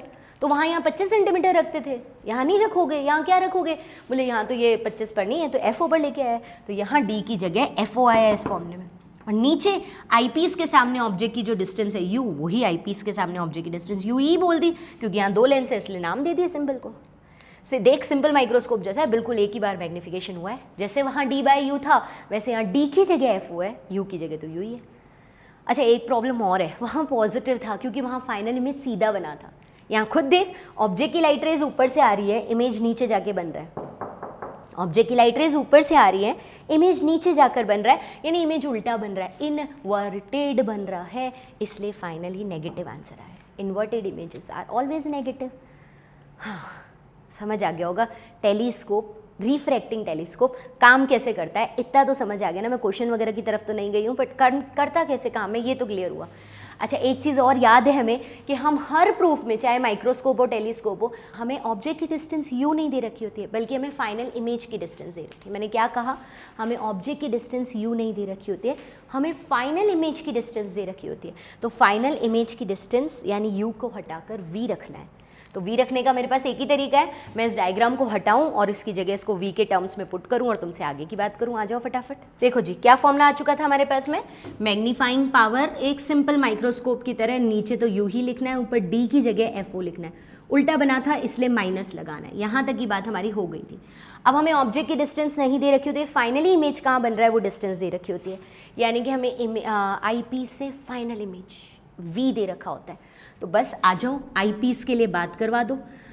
आई पीस के लिए ऑब्जेक्ट कितनी डिस्टेंस पर है, यू ही, इमेज कहाँ बन रहा है v पर, फोकल लेंथ क्या है fe। कॉन्वेक्स लेंस से फोकल लेंथ पॉजिटिव, लेकिन ऑब्जेक्ट भी उधर इमेज भी उधर, तो दोनों के साइन नेगेटिव। ऑब्जेक्ट भी उस तरफ इमेज भी उस तरफ, दोनों के sign negative, focal length convex lens से इसलिए पॉजिटिव। ठीक है, ये आ जाओ, मेरे को आई पीस की लेंस इक्वेशन में ये पुट करवा दो ताकि u की जगह हम v रख सके। एक ही तरीका है u v को चेंज करने का, और वो एकमात्र तरीका है लेंस इक्वेशन में जाकर वैल्यूज पुट करना, और कुछ नहीं। ये लेंस इक्वेशन है ना, विथ साइन वैल्यू पुट करें, v कैसा है यहाँ पर, उसी तरफ बन रहा है फाइनल इमेज नेगेटिव, अभी तो डायग्राम हटाया जस्ट, u भी उसी, ऑब्जेक्ट तो वैसे ही नेगेटिव होता है, फोकल लेंथ पॉजिटिव है, यानी हमारे पास हो गया माइनस का 1/ve प्लस का 1/ue is equals to 1/fe, और हमें ue को ही तो हटाना है, तो ये हो जाएगा 1/fe, हाँ, प्लस का 1/ve, और अगर इसको मैग्नीफिकेशन जैसा बनाना है तो माइनस FO से मल्टीप्लाई कर दो, तो मैग्नीफिकेशन बन जाएगा, अगर मैं इस पूरे टर्म को माइनस का FO से मल्टीप्लाई कर दूँगी, माइनस का FO से इस पूरे को मल्टीप्लाई कर दिया, मतलब दिस इज फाइनली मैग्नीफिकेशन। तो फर्स्ट जो मैग्नीफाइंग पावर का फॉर्मूला था वो अब बन चुका है माइनस का FO 1/fe plus 1/v, 1/ue की जगह 1/fe प्लस 1/v, और अभी नया थोड़ी किया है, ये तो सिंपल माइक्रोस्कोप में भी किया। Compound eye piece, simple microscope, compound microscope और टेलीस्कोप, सबका आई पीस सेम है। इवन आगे मैं रिफ्लेक्टिंग टेलीस्कोप बनाऊंगी उसमें भी आई पीस यही है। तो मतलब फाइनल इक्वेशन तो कहीं से कहीं तक बदली नहीं है, यानी पूरा ऑप्टिकल इंस्ट्रूमेंट एक इकलौती इक्वेशन पर चलता है, d/u, उसी से चेंज कर करके देखना, मैं करवाऊंगी 5 मिनट में तुम्हारा पूरा रिवीजन हो जाएगा, सारा का सारा उस d/u से सामने आ जाएगा। ठीक है, चलूँ आगे यहाँ से। अच्छा चाहो ना तो इसको ये जो है ना minus FO 1/fe plus 1/v जो इससे आई थी 1/ue की जगह, इसमें चाहो तो FE को कॉमन ले लेना, कई बार इस तरह से टर्म लिखा रहता है, FE कॉमन आ गया, यहाँ से 1/fe कॉमन आ गया, तो यहाँ 1 बचा, और बोले यहाँ तो 1/fe था ही नहीं, आपने कॉमन क्या लिया, तो जो नहीं होता है, जो कॉमन लेने में नहीं होता है उसका डिवाइड करते हैं ना, तो यहाँ पर 1/fe का डिवाइड करोगे तो ये FE ऊपर आ जाएगा। अरे ये तो बचपन की बातें हैं भाई, जो चीज़ नहीं होती है उसका डिवाइड करते हैं ना, तो 1/fe का डिवाइड करोगे तो ऊपर आ जाएगा। तो कुल मिलाकर मैग्नीफाइंग पावर के 2 फॉर्मूले हो गए, माइनस FO/ue, रटना मत, 1/ue की जगह 1/fe प्लस 1/ve रखा है, FE कॉमन आ गया तो माइनस FO/fe 1 प्लस FE/ve। ठीक है, अब मैग्नीफिकेशन मैक्सिमम और मिनिमम, देख सब कुछ कैसा चल रहा है सिंपल माइक्रोस्कोप कंपाउंड माइक्रोस्कोप जैसा। एक फॉर्मूला आता था, उसको v की फाइनल इमेज की टर्म में चेंज करते थे, फिर मैक्सिमम कितना मैग्नीफिकेशन होगा और मिनिमम कितना होगा वो 2 कंडीशंस निकालते थे। इमेज कहाँ से कहाँ तक बनता था जिसको हमने सॉल्व किया था, d डिस्टेंस से इन्फिनिटी तक। इमेज कहाँ से कहाँ बनता था, d डिस्टेंस से इन्फिनिटी। सबसे बड़ा कब दिखेगा, जब d पर बनेगा, क्योंकि उसका विजन एंगल बहुत बड़ा हो जाएगा, u पास है ना। और सबसे छोटा कब दिखेगा, जब इन्फिनिटी पर होगा, क्योंकि उसका विजन एंगल छोटा बनता है। ठीक है, अच्छा एक बात बता, मैंने माइक्रोस्कोप में तुझसे क्या कहा था, कुछ नहीं दे रखा, मिनिमम पूछे मिनिमम का फॉर्मूला लगाएंगे, मैक्सिमम पूछे मैक्सिमम का लगाएंगे, लेकिन अगर कुछ नहीं दे रखा तो माइक्रोस्कोप में कौन सा फॉर्मूला लगाते थे तुम, माइक्रोस्कोप छोटे ऑब्जेक्ट को बड़ा करना, तो वो सबसे ज़्यादा बड़ा करके दिखाने की कोशिश करेगा। इसलिए कुछ नहीं दे रखा है तो मैक्सिमम मैग्नीफिकेशन का फॉर्मूला लगता है, मैक्सिमम वाला, वो 1+ वाला। अब याद तो मैं नहीं दिलाऊंगी अभी, मैं तो जब पूछूंगी रिवीजन में तब याद दिलाऊंगी तुम्हें याद होना चाहिए। अभी पॉज करके तुम्हें लिख लेना चाहिए कंपाउंड और सिंपल माइक्रोस्कोप के मैक्सिमम मिनिमम वाले फॉर्मूलेस क्या थे मैग्नीफाइंग पावर के। रटना नहीं, समझदारी से लिखना। मैं तो थोड़ी देर बाद बात करूँगी। चलो एक बात बताओ, यहाँ टेलीस्कोप में मैक्सिमम पूछे मैक्सिमम निकालेंगे, मिनिमम पूछे मिनिमम निकालेंगे, लेकिन कुछ नहीं दे रखा हो तो कौन सा निकालेंगे? अभी निकालूंगे, मैक्सिमम भी निकालूंगी, मैग्नीफिकेशन मिनिमम भी, और इमेज डी पर बने इमेज इन्फिनिटी पर बने। बट कुछ भी नहीं दे रखा हो तो मैग्नीफिकेशन कौन सा निकालेंगे? कुछ भी नहीं दे रखा हो तो मैग्नीफिकेशन रिलैक्स्ड आई वाला निकालेंगे। देखो जरा तुम्हें रिलैक्स्ड आई याद है या नहीं है? क्या थी रिलैक्स्ड आई? रिलैक्स्ड आई केस कौन सा था? चल जब तक मैं मैक्सिमम मिनिमम मैग्नीफिकेशन निकालती हूँ तो सोचना रिलैक्स्ड आई केस कौन सा था। हाँ, इस फॉर्मूले में इफ़ फाइनल इमेज देख होना तो ये चाहिए कि यहाँ इस तरह से बताऊँ मैं, है ना? आ जाओ। दो कंडीशंस थी मैग्नीफिकेशन की, फाइनल इमेज एट इन्फिनिटी और final image at D distance. तब तक तो सोच लेना कि वो क्या था, कौन, किसके लिए पूछा था मैंने पूछा था रिलैक्स्ड आई विजन के लिए। हाँ जी, v की जगह इन्फिनिटी रखें तो m इज इक्वल्स टू क्या हो जाएगा हमारे पास में, माइनस का FO bye FE 1 plus FE by infinity, something by infinity is 0, so minus का FO bye FE, 1 plus something is 0। तो ये मैग्नीफिकेशन है, ये ऑब्जेक्ट सबसे दूर है तो दिस इज मिनिमम मैग्नीफिकेशन, सबसे कम मैग्नीफिकेशन ये है। फिर अगर ऑब्जेक्ट डी पर, इमेज डी पर बने तो माइनस का FO bye FE 1 plus FE by D, है ना, 1 प्लस FE बाय डी आ जाएगा अगर फाइनल इमेज डी पर बन रहा है तो ये मैग्नीफिकेशन मैक्सिमम मैग्नीफिकेशन है। देखो इसमें कुछ 1 प्लस कुछ मल्टीप्लाई हो रहा है, 1 से बड़ी चीज़ मल्टीप्लाई, अरे इस वाले में 1 से बड़ी चीज़ मल्टीप्लाई हो रही तो ये तो सबसे ज़्यादा ही आएगा। तो मैग्नीफिकेशन कहाँ से कहाँ तक आएगा? सबसे कम मैग्नीफिकेशन कब आएगा? जब आपका ऑब्जेक्ट कहाँ है, इमेज कहाँ बन रहा है, इन्फिनिटी पर। तो मिनिमम मैग्नीफिकेशन इज माइनस का FO बाय FE। मैग्नीफिकेशन उससे ज़्यादा होगा, उसके इक्वल भी हो सकता है इमेज इन्फिनिटी पर बने। और मैक्सिमम मैग्नीफिकेशन क्या होता है? मैक्सिमम मैग्नीफिकेशन जो होगा वो आपके पास में हो जाएगा, हाँ मैक्सिमम ही, माइनस का FO bye FE 1 plus FE by D हो जाएगा। इसके इक्वल तब होगा जब डी डिस्टेंस पर इमेज बन रहा है। ये सबसे ज़्यादा, ये सबसे कम, बाकी सारे इमेजेस इन दोनों कंडीशन के बीच में बनते हैं तो बाकी सारे मैग्नीफिकेशन भी इनके बीच में होंगे, है ना। चल बता, रिलैक्स्ड आई, रिलैक्स्ड आई क्या था इसको समझाने के लिए तो रिलैक्स्ड आई पर रोका था ना। रिलैक्स्ड आई जब फाइनल इमेज इन्फिनिटी पर बन रहा है, टेलीस्कोप में ऑब्जेक्ट बहुत दूर है तो हम इमेज को रिलैक्स्ड आई से देखने में ज़्यादा प्रेफरेंस देते हैं। हालांकि सबसे ज़्यादा मैग्नीफिकेशन ये वाला है, लेकिन फिर भी क्वेश्चन में जनरल पूछे तो तुम्हें रिलैक्स्ड आई वाला, यानी इन्फिनिटी पर जब इमेज होता है तो हमारी जो रेटिना होती है वो रिलैक्स होती है, हमारी जो सीलियरी मसल्स होती है रिलैक्स होती है। आई वाले स्ट्रक्चर का तेरा वीडियो लेक्चर याद कर, क्योंकि इन्फिनिटी के ऑब्जेक्ट की अपने आप इमेज जाकर हमारे रेटिना पर बनती है फोकल लेंथ के इक्वल पर, रिलैक्स्ड आई। तो हालांकि प्रॉब्लम तो है, इसमें ज़्यादा मैग्नीफिकेशन है इसमें कम है, लेकिन फिर भी टेलीस्कोप में प्रेफरेंस रिलैक्सेशन को दी जाती है। फ़ायदा भी तो है, आंखें रिलैक्स भी तो हैं, कोई स्ट्रेन नहीं है। यहाँ तो बहुत स्ट्रेन है, डी डिस्टेंस तक ले आए। समझ आया? तो ये सारे टेलीस्कोप, सारे नहीं दो ही, या बोले तो एक ही टेलीस्कोप का फॉर्मूला था, वो D बाय यू की जगह यहाँ पर था FO by U. Minus sign इसलिए, हर जगह माइनस साइन आ रहा है, माइनस इसलिए क्योंकि फाइनल इमेज उल्टा बना है। D बाय यू यानी FO बाय यू की जगह हमने रख दिया FO बाय 1 बाय यू की जगह 1 by VE plus 1 by FE। Common ले लो तो आपका minus FO bye FE common आ जाएगा, 1 प्लस FE बाय D बचेगा, 1 प्लस FE बाय VE बचेगा। फिर फाइनल इमेज अगर इन्फिनिटी पर बन रहा है तो माइनस FO बाय FE बच जाएगा, और अगर फाइनल इमेज कहाँ बन रहा है, D डिस्टेंस पर, तो minus FO bye FE 1 plus D by FE बन जाएगा। मैं इन सबको हटा रही हूँ। एक बार टेलीस्कोप, रिफ्रैक्टिंग टेलीस्कोप के सारे फॉर्मूले, सारी बातें तो मुझे रिवाइज करा दो, फिर हम अगले टॉपिक पर चलें, यानी इसके बारे में और बातें करें।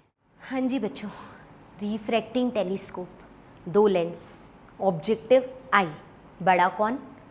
अभी तक तो तुम्हें स्ट्रक्चर से पता लगा है, इन्फिनिटी के बड़े से चंदा मामा से आने वाली लाइट रे लेने के लिए ऑब्जेक्टिव बड़ा, आई छोटा, ऑब्जेक्टिव बड़ा, आई उससे छोटा, बहुत छोटा नहीं बट छोटा, ठीक है। फॉर्मूलेज बनाए, इमेज बनाया, मैग्नीफाइंग पावर निकाली, बीटा बाय अल्फा किया तो बहुत सिंपली नेगेटिव आया क्योंकि उल्टा बन रहा है। फर्स्ट सिंपल माइक्रोस्कोप जैसा D/U, लेकिन D की जगह यहाँ हम इमेज कहाँ ले आए थे, FO पर। फर्स्ट वाले लेंस ने FO तक तो ले ही आया था D की जगह, यहाँ D नहीं, 25 सेंटीमीटर नहीं। चंदा मामा को कैसे ले आओगे, 25 सेंटीमीटर पर ला के रखोगे, आ जाएंगे चंदा मामा, या तुम चले जाओगे, नॉट पॉसिबल, इसलिए D नहीं, ठीक है। फर्स्ट लेंस ने उसको FO तक ले आया था, फोकल लेंथ तक ले आया था, डन।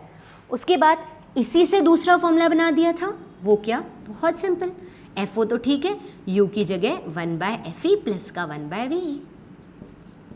इसमें चाहो तो हमने FE को कॉमन ले लिया था, तो दिस बिकम्स 1 प्लस FE/VE, ये सेकंड बन गया।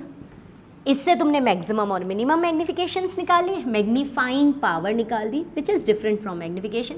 माइनस FO/FE कब आया था, जब फाइनल इमेज एट इन्फिनिटी, और जब final image at D distance तो मैग्नीफाइंग पावर आई थी माइनस का FO/FE।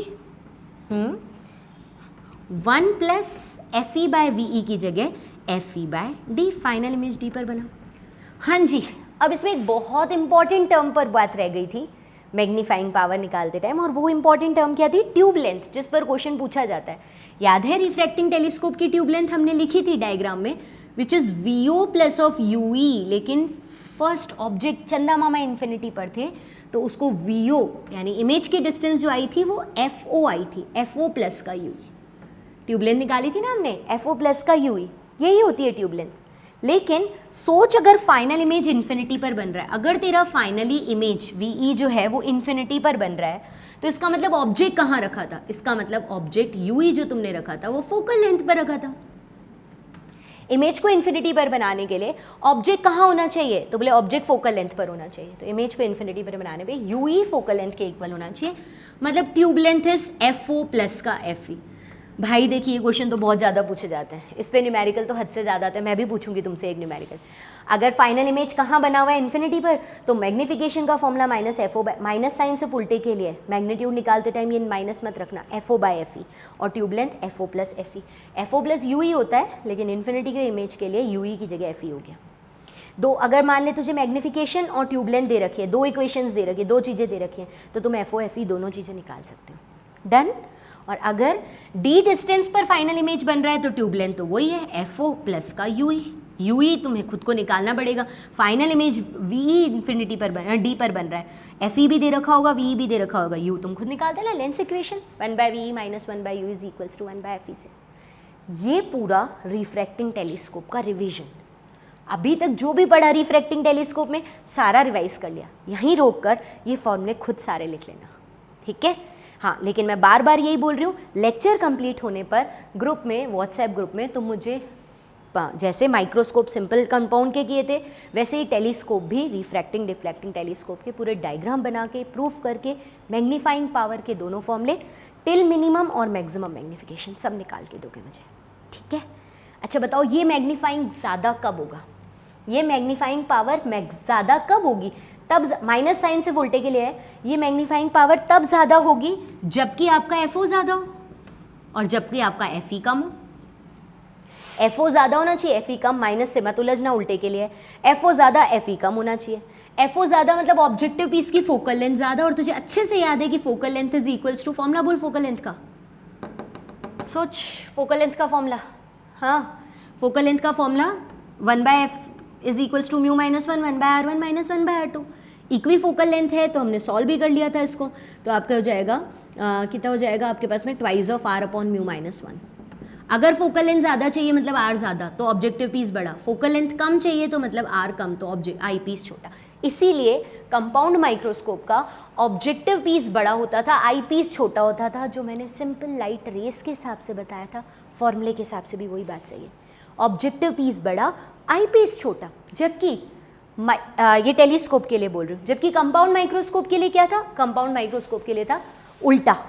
उल्टा बोले तो ये मत बोल देना आई पीस बड़ा ऑब्जेक्टिव छोटा, आई पीस छोटा ऑब्जेक्टिव पीस उससे भी छोटा, ऑप्शन में फ़र्क है।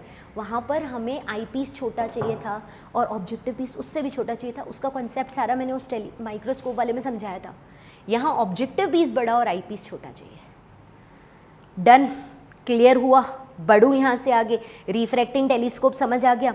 अब मैं एक बार रिफ्रैक्टिंग टेलीस्कोप में दिक्कतें क्या है, प्रॉब्लम क्या है, क्यों मुझे रिफ्लेक्टिंग की ज़रूरत पड़ेगी, इस बात को डिस्कस कर लेते हैं। न्यूमेरिकल के लिए हम लास्ट पॉइंट रखेंगे, रिवीजन के बाद न्यूमेरिकल, माइक्रोस्कोप टेलीस्कोप रिवीजन के बाद न्यूमेरिकल आएगा, ठीक है। फिलहाल इसमें कमी क्या है जिसके बेसिस पर हमें रिफ्लेक्टिंग टेलीस्कोप बनाना चाहिए, इस पॉइंट को डिस्कस कर लेते हैं। देख बेटा, सबसे पहली चीज़ तो रिफ्लेक्टिंग टेलीस्कोप में तुमने क्या कहा कि ऑब्जेक्टिव पीस जो होना चाहिए वो बड़ा होना चाहिए, उसका साइज ज़्यादा होना चाहिए, कुल मिलाकर मुझे बोलना चाहिए फोकल लेंथ ज़्यादा होनी चाहिए। इससे क्या प्रॉब्लम आ जाती है, ये रहा ऑब्जेक्टिव पीस इतना बड़ा, इसको बड़ा लेने से क्या प्रॉब्लम आएगी, और उसके प्रॉब्लम के सोल्यूशन के लिए हमें रिफ्रैक्टिंग की जगह रिफ्लेक्टिंग टेलीस्कोप क्यों लाना पड़ेगा। रिफ्रैक्टिंग का दूसरा नाम क्या है, एस्ट्रोनॉमिकल टेलीस्कोप, इसकी जगह रिफ्लेक्टिंग क्यों लाना पड़ेगा, वो प्रॉब्लम सुनो, आओ सीखते हैं। इतना बड़ा जब बनाना है हमें तो बनाने में प्रॉब्लम होगी, मैन्युफैक्चरिंग प्रॉब्लम्स होंगी, मैन्युफैक्चरिंग करने में प्रॉब्लम आएगी। दूसरी चीज़ कॉस्ट भी ज़्यादा होगी, कॉस्टली भी होगा ये, है ना, कॉस्ट भी ज़्यादा होगी। एक तो मैन्युफैक्चरिंग में प्रॉब्लम आएगी, एक कॉस्ट ज़्यादा होगी, ठीक है।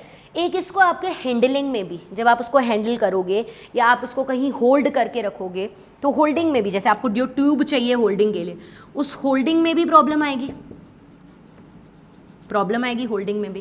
पहले तो बनाने में दिक्कत, फिर कॉस्ट ज़्यादा पड़ रही है, फिर जहाँ आपको इसको होल्ड करवा कर रखवाना है ट्यूब के अंदर, इतना मोटा, इतना बड़ा, इतना भारी होगा तो होल्ड करने में भी दिक्कत आएगी। ये सब तो है। अब साइंटिफिक फॉर्म में और क्या दिक्कतें आएंगी वो सुनो। एक आएगी जो मैंने तुमसे पहले ही डिस्कस की हुई है, अगर तुम्हें याद हो तो, क्या लिख रही हूँ मैं,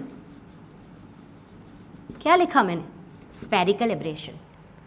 मैंने लिखा स्फेरिकल एब्रेशन। तुम लोग को याद है स्फेरिकल एब्रेशन क्या हुआ करता था, दिख फटाफट से 1 मिनट में रिवाइज कराती हूँ। एक छोटा सा लेंस है, छोटा पतला लेंस है, थिन सा, है ना, थिन सा, तो उससे आने वाली सारी लाइट रेज अप्रॉक्स सेम जगह पर ही आती हैं, पैराक्सियल, मार्जिनल, सब, और सब एक ही जगह मिल जाती हैं, कोई दिक्कत नहीं है। इमेज एक बढ़िया कंट्रास्टफुल, बढ़िया सा सुंदर सा इमेज बनता है, याद आया। लेकिन अगर वही लेंस बड़ा होता तो ये वाली रेस क्या सी कहलाती है, पैराक्सियल, और ये कौन सी कहलाती है, मार्जिनल। पैराक्सियल वाले का ये प्रिज्म एंगल कम था, इसलिए इनमें डेविएशन भी कम आएगा। अरे mu del del del mu -1 × A, angle कम है ना प्रिज्म एंगल, तो ए कम है तो डेविएशन कम आएगा, तो दूर जाके मिलेंगे। और ये जो है ना, ये ऐसे एकदम से झुक गई तो इनमें डेविएशन बहुत ज़्यादा आएगा, और इस तरह से डेविएशन बहुत ज़्यादा आएगा तो फटाफट डेविएट होकर जल्दी मिल जाएंगी। तो पैराक्सियल और मार्जिनल वाली जल्दी मिल जाएंगी, पैराक्सियल वाली दूर जाकर मिलेंगी, यानी दोनों का इमेज एक जगह नहीं बनेगा, इमेज ब्लर से थोड़े थोड़े इधर उधर बनेंगे, यहाँ सब में एक जगह इमेज बनेगा। कौन सा लेंस लिया है यहाँ पे तूने, बड़ा या छोटा, प्रॉब्लम्स बता रही हूँ किसकी, कंपाउंड माइक्रोस्कोप की ना, टेलीस्कोप की, रिफ्रैक्टिंग टेलीस्कोप की। आपने बड़ा लेंस ले रखा है, पैराक्सियल मार्जिनल रेज एक ही जगह नहीं मिलेंगी, इमेज एक ना बना के बहुत सारे छोटे छोटे ब्लर इमेजेस बनेंगे तो कंट्रास्टफुल अच्छा नहीं दिखेगा, ये प्रॉब्लम है। और इस प्रॉब्लम का सोल्यूशन क्या है, इस प्रॉब्लम का सोल्यूशन ये है कि आप स्फेरिकल एब्रेशन को, यानी स्फेरिकल शेप को हटाओ। ये प्रॉब्लम किसकी वजह से है, ये प्रॉब्लम स्फेरिकल एब्रेशन की जो प्रॉब्लम है ये शेप की वजह से है, इसका शेप जो स्फेरिकल है ना इसकी वजह से। क्या ये लेंस में आएगी या मिरर में भी आएगी, तो शेप तो लेंस का भी होता है और शेप तो मिरर का भी होता है। तो ये वाली जो प्रॉब्लम है, अगर मैं लेंस भी ले लूँ ना, ये कौन सा लेंस ले रहे हो तुम, ऑब्जेक्टिव पीस, अगर तुम ऑब्जेक्टिव पीस में लेंस भी ले लो या मिरर भी ले लोगे, दोनों ही कंडीशन में आपको ये वाला स्फेरिकल एब्रेशन तो मिलेगा। शेप तो दोनों का ही स्फेरिकल होता है, ठीक है। ये हुआ स्फेरिकल एब्रेशन। तो रिफ्रैक्टिंग टेलीस्कोप में ऑब्जेक्टिव पीस बढ़ा लेने से स्फेरिकल एब्रेशन, एक तो महंगा पड़ता है, एक बनाने में प्रॉब्लम आती है, एक होल्डिंग में, जहाँ ट्यूब में होल्ड करके रखना है, भारी बड़ा है तो उसमें प्रॉब्लम आती है, साथ में स्फेरिकल एब्रेशन भी आता है। और एक पॉइंट और डिस्कस कर लेते हैं अपन, और क्या आता है, तो ये भी तुम सबने सुना है और मेरे लिखने से पहले ही तुम लोग बोल रहे हो, क्रोमैटिक एब्रेशन। क्योंकि जब मैंने स्फेरिकल एब्रेशन लिखा तो उसका अगला टर्म खुद ही सब लोग बोल चुके थे, कौन सा आएगा, क्रोमैटिक एब्रेशन। वो याद है कि लेक्चर जो एक एब्रेशंस पे दिया था, सिर्फ एब्रेशंस पे, तुम लोगों ने सबने पढ़ा था उसको, स्फेरिकल एब्रेशन और क्रोमैटिक एब्रेशन उसमें थे। क्या होता है क्रोमैटिक एब्रेशन, इसको हटाऊं जितने तू बता देना फटाफट से।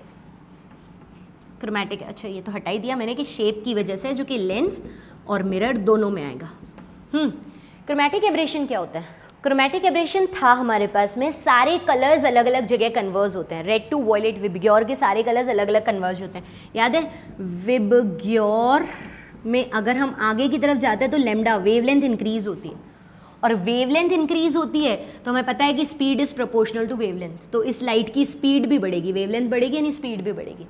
और म्यू का फॉर्मूला होता है c/v, स्पीड बढ़ेगी तो म्यू कम होगा, तो आप आगे की तरफ जाओगे तो लैम्डा बढ़ेगा तो म्यू कम होगा। लैम्डा और स्पीड यानी लैम्डा और म्यू एक तरह से इन्वर्सली प्रोपोर्शनल है। फिर फोकल लेंथ का फॉर्मूला क्या हुआ करता था, 1/f is equals to mu minus 1, यानी f is equals to twice of r upon mu minus 1। तो एक तरह से f और म्यू इन्वर्स है, और म्यू लैम्डा के इन्वर्स है, f के इन्वर्स म्यू के इन्वर्स लैम्डा, तो कुल मिलाकर डायरेक्टली प्रोपोर्शनल तो नहीं है, लेकिन लैम्डा बढ़ेगा तो f भी तो बढ़ेगा। मतलब जिसकी वेवलेंथ ज़्यादा उसकी फोकल लेंथ भी तो ज़्यादा। रेड कलर की वेवलेंथ ज़्यादा है तो रेड कलर की फोकल लेंथ ज़्यादा है, यानी पैरेलल आने वाली रेड रेज दूर जाके मिलेंगी, और पैरेलल आने वाली वॉयलेट रेज की वेवलेंथ कम है तो फोकल लेंथ भी कम होगी। पैरेलल आने वाली वॉयलेट वेव्स जल्दी से मिल जाएंगी, पहले ही मिल जाएंगी, फटाफट ही मिल जाएंगी। यार पढ़ा हुआ है ना, पहली बार थोड़ी बता रही हूँ। विबग्योर सारा अलग अलग जगह कन्वर्ज होता है, सबसे पहले वॉयलेट होता है, फिर विबग्योर सबसे लास्ट में रेड होता है क्योंकि रेड की वेवलेंथ ज़्यादा है। इस तरह से जो आपके पास में ऑब्जेक्ट आएगा उसकी जो इमेज बनेगी वो 7 अलग अलग कलर की ब्लर इमेजेस बनेंगी, सारे कलर्स अलग अलग हो जाएंगे। This is chromatic aberration. और वो पतले छोटे लेंस में फील नहीं होता क्योंकि थोड़ी सी देर के लिए लेंस में लाइट रेज रहती है, बड़े मोटे के लिए तो लाइट रे बहुत देर अंदर रहती है, तो ये चीज़ बहुत ज़्यादा फील होती है, समझे। इसका मतलब क्रोमैटिक एब्रेशन बड़े लेंस में फील होगा।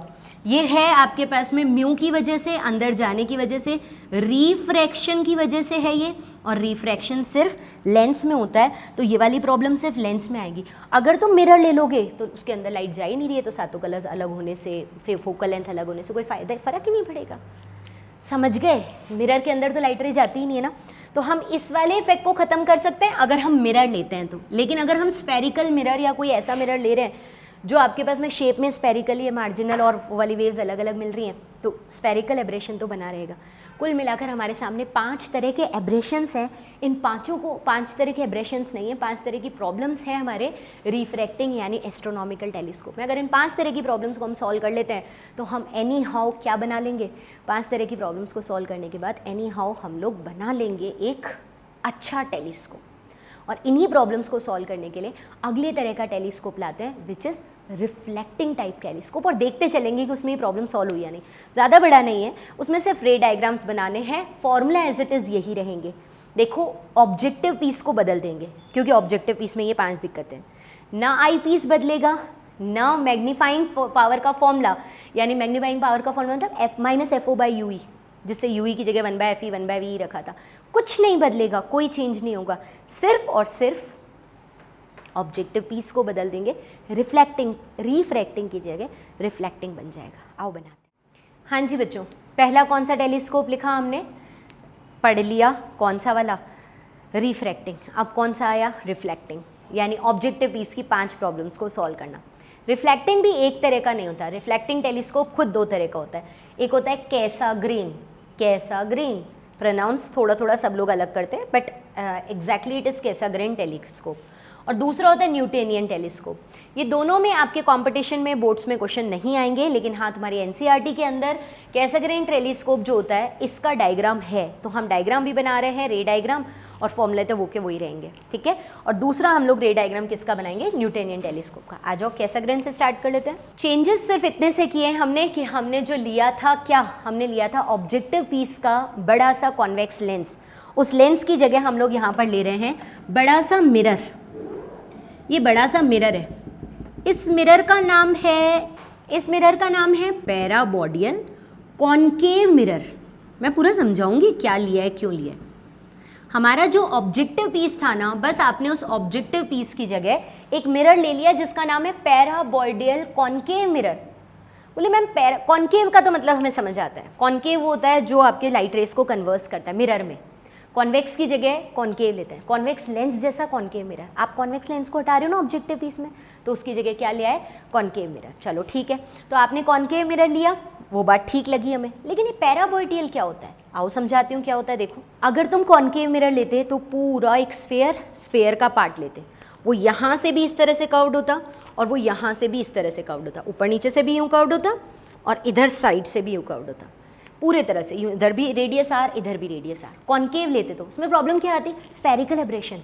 जो ऊपर से लाइट रे आ रही है वो आपके पास में मार्जिनल है, वो पहले कन्वर्स हो जाएंगी, और जो अंदर से आ रही है बीच में से वो आपके पास में पैराएक्सियल है, वो दूर जाके कन्वर्स होंगी। याद करिए प्रॉब्लम थी ना, अभी तो लिखी थी, स्फेरिकल एब्रेशन जो लेंस मिरर दोनों में होता है। पैराबॉइडल मिरर कुछ इस तरह के होते हैं, ये ऐसे सिलेंड्रिकल भी बोल सकते हो, पैराबॉइड भी बोल सकते हो। ये यूं तो कर्व्ड है लेकिन ऐसे नहीं है, देख लेंथ वाइज कर्व्ड नहीं है, देख ये है ना, सीधा है ना बिल्कुल। इसका मतलब जब लाइट रेज यहाँ से भेजोगे, ये यूं भेजोगे लाइट रेज इस प्लेन में, वाई जेड प्लेन में या एक्स जेड प्लेन में, एक्स वाई प्लेन में बोल दे, लाइट रे यूं भेज रहे हो, तो जो ये वाले प्लेन की लाइट रे आ रही है वो सारी की सारी इधर आके टकरा रही है, इस जगह पर देख, यहाँ आके टकरा रही है। तो जब ये इस जगह आके टकराएंगी तो सबके सब एक एक, मार्जिनल वाली भी इसी पॉइंट पर टकरा रही है और पैराएक्सियल वाली भी इसी पॉइंट पर टकरा रही है, सबके सब एक ही डिस्टेंस पर टकरा रही है, एक ही जगह कन्वर्स होगी, स्फेरिकल एब्रेशन नहीं आएगा, समझे। अगर पूरे स्फेयर का पार्ट लेते तो हर जगह रेडियस की तरह कर्व्ड था, लेकिन इस तरह से पैराबॉइडल मिरर लेते तो यहाँ से तो कर्व्ड है लेकिन यहाँ से ये सीधा है, यहाँ से कर्व्ड नहीं है। तो आपकी ये जो सारी लाइट रे आएंगी एक्स वाई प्लेन में, वो सब एक ही जगह टकराएंगी, पैराएक्सियल और मार्जिनल, कोई भी स्फेरिकल एब्रेशन नहीं रहेगा। इतनी बात क्लियर। चलूँ यहाँ से आगे, बताओ मुझे। तो पैराबॉइडल इसलिए लिया आपने क्योंकि पैराबॉइडल लेने से हमारा स्फेरिकल एब्रेशन खत्म हो गया, जो स्फेरिकल एब्रेशन था वो खत्म हो गया। और आपने कॉनकेव मिरर क्यों लिया, मिरर लेने से क्या फ़ायदा, तो बोले मैम मिरर लिया है ना, इसका मतलब आपके पास में आने वाली लाइट रे में विबग्योर का अलग अलग जगह कन्वर्जन नहीं होगा, लाइट रे मीडियम के अंदर जा ही नहीं रही है, तो रेड वॉयलेट ग्रीन ब्लू सारे अलग क्यों कन्वर्ज होंगे, यानी क्रोमेटिक एब्रेशन नहीं होगा। तो आप क्रोमेटिक एब्रेशन से बचना चाहते हो तो आप क्या यूज़ करो, मिरर यूज़ करो। स्फेरिकल एब्रेशन से बच गए, आपकी जो 5 प्रॉब्लम्स थी उसमें से एक आपकी खत्म, स्फेरिकल एब्रेशन खत्म हो गया, पैराबॉइडल लेते, मिरर लेते ही क्रोमेटिक एब्रेशन खत्म हो गया, सारे कलर्स अलग अलग नहीं होंगे। तीसरी चीज़ और क्या लिया आपने, और क्या ध्यान दिया आपने, और ध्यान दिया यहाँ पर कि आपने लेंस की जगह मिरर लिया है, मिरर में एक ही सरफेस होती है, लेंस में 2 होती है, इसका मतलब मैन्युफैक्चरिंग में प्रॉब्लम कम आएगी क्योंकि आपको एक ही कर्व्ड सरफेस बनाने। तो फर्स्ट पॉइंट था मैन्युफैक्चरिंग प्रॉब्लम, वो कम हो गई, कॉस्ट तो अपने आप ही कम हो जाएगी। यहाँ मिरर का एक ही साइड बनता है, लेंस में इतना सारा मटेरियल लगता है दोनों साइड का, कॉस्ट कम हो जाएगी। तीसरी चीज़ होल्डिंग प्रॉब्लम, लेंस बहुत भारी होता है, इतना बड़ा लेंस बहुत भारी होगा, जो ट्यूब लेंथ है उसमें होल्ड करने में दिक्कत आएगी, यहाँ वो होल्डिंग प्रॉब्लम भी खत्म हो गई। चौथी थी स्फेरिकल प्रॉब्लम, पैराबॉइडल लेते ही स्फेरिकल एब्रेशन खत्म हो गया। पांचवी थी क्रोमेटिक एब्रेशन, और अगर हमने मिरर लिया तो क्रोमेटिक एब्रेशन भी खत्म हो गया। मतलब आपको सिर्फ एक ऑब्जेक्टिव पीस बदलने से, लेंस की जगह पैराबॉइडल कॉन्केव मिरर लेने से आपकी 5 प्रॉब्लम्स खत्म हो गई। इसीलिए हमने रिफ्लेक्टिंग टेलीस्कोप बोला इसको, क्योंकि मिरर लाइट रे को रिफ्लेक्ट करता है। तो रिफ्लेक्टिंग टेलीस्कोप का मतलब समझ आ गया।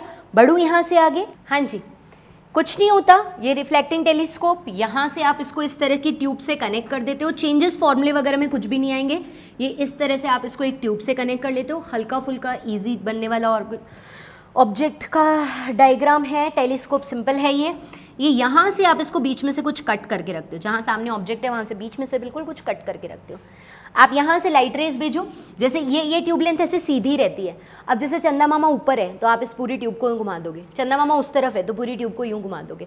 कुल मिलाकर इन्फिनिटी से आने वाली लाइट रेज जो आपस में पैरेलल थी, मैं वापस रिपीट कर रही हूँ, इन्फिनिटी से आने वाली लाइट रे जो आपस में पैरेलल थी वो ट्यूब के भी पैरेलल हो जाती, क्योंकि ये ट्यूब बड़ी आसानी से हम ऑब्जेक्ट की तरफ घुमा देते हैं। ठीक है, अब ये मिरर कॉन्केव है, कॉन्केव शेप का है, तो कॉन्केव शेप का भले ही पैराबॉइडल है तो कॉन्केव शेप का, कॉन्केव शेप के मिरर कहाँ जाके लाइट रेस को कन्वर्स करते हैं, फोकस पे। तो यहाँ की लाइट रे इस तरह से फोकस पर कन्वर्स होती। अगर हम कुछ चेंज ना करते, हम एक और चेंज कर रहे हैं, इसको यहाँ कन्वर्स होने से पहले हम एक और लेंस, एक और मिरर रख रहे हैं यहाँ पे, यहाँ कन्वर्स होती फोकस पे, लेकिन उससे पहले हमने एक और मिरर रख दिया। कौन सा मिरर रख दिया, कौन सा मिरर दिख रहा है, कहाँ से देखते हैं, इंसिडेंट लाइट की तरफ से, ये आ रही इंसिडेंट लाइट, यहाँ से देख कौन सा मिरर है, जल्दी बताओ। ये ऐसे ही है, ये कोई ऑब्जेक्टिव पीस नहीं, ऑब्जेक्टिव पीस तो यही था। ये मिरर है आपके पास में कॉन्वेक्स मिरर, जहाँ से लाइट रे इंसिडेंट हो रही है ना वहाँ से देख, ये कॉन्वेक्स मिरर है। कुल मिलाकर आपका ऑब्जेक्टिव पीस में 2 मिरर्स हैं, ऑब्जेक्टिव पीस में 2 मिरर है, एक तो ये पैराबॉइडल मिरर और एक ये कॉन्वेक्स मिरर। इसको बोलते हैं प्राइमरी मिरर, इसको बोलते हैं प्राइमरी ऑब्जेक्टिव पीस या प्राइमरी मिरर, M1 भी बोलते हैं इसको। और इसको बोलते हैं सेकेंडरी मिरर, सेकेंडरी मिरर बोलते हैं इसको, या फिर इसको M2 भी बोलते हैं। कॉन्वेक्स मिरर इज सेकेंडरी, इसका कोई काम नहीं है। ये जो लाइट रेज उधर जा रही थी उनको यूँ पलट के ले आता है, बस कुछ नहीं, जितने पर गई उतने पर आई, इस तरह से, मतलब पीछे जाने वाली लाइट रेस को आगे ले आता है। आप डायग्राम क्लियर बना लेना, जैसे आपकी स्ट्रेट लाइन बने उस तरह से बना देना, वहाँ ना कन्वर्स होकर ये इधर आगे लाके कन्वर्स कर देता है, मिलने नहीं देता उधर। इससे फ़ायदा ये कि ये लाइट रे यहाँ से गई इधर आएंगी, ये यहाँ से गई इधर आएगी, और बीच में ये वाला हिस्सा खाली बनाया ही था तुमने, यहाँ से ये लाइट रे आई, इससे एक ट्यूब और कनेक्टेड है, पतला ट्यूब। ऑब्जेक्टिव पीस बड़ा होता है, आई पीस तो छोटा सा ही होता था, याद कर, ये रहा आई पीस का लेंस। मैंने कहा था आई पीस को नहीं बदलना, आई पीस तो छोटा ही था ना। किसकी बात कर रही हूँ मैं? टेलीस्कोप की। टेलीस्कोप में आई पीस छोटा ही था, वो का वही आई पीस लिया। ये यहाँ से आपके पास में ब्लू कलर की लाइट आई इस तरह से, ब्लू कलर की मतलब मैंने ब्लू पेन से बनाई है, कलर ब्लू थोड़ी है। ये लाइट रे यहाँ से आई। ऐसे सेटिंग करते हैं कि ये ट्यूब का ये फोकस पॉइंट हो, इस लेंस का ये फोकस पॉइंट हो। तो लेंस का फोकस पॉइंट से लाइट रे आएंगी तो यहाँ से आफ्टर रिफ्रैक्शन पैरेलल जाएगी। फोकस से आती है तो रिफ्रैक्शन के बाद कहाँ जाती है? पैरेलल।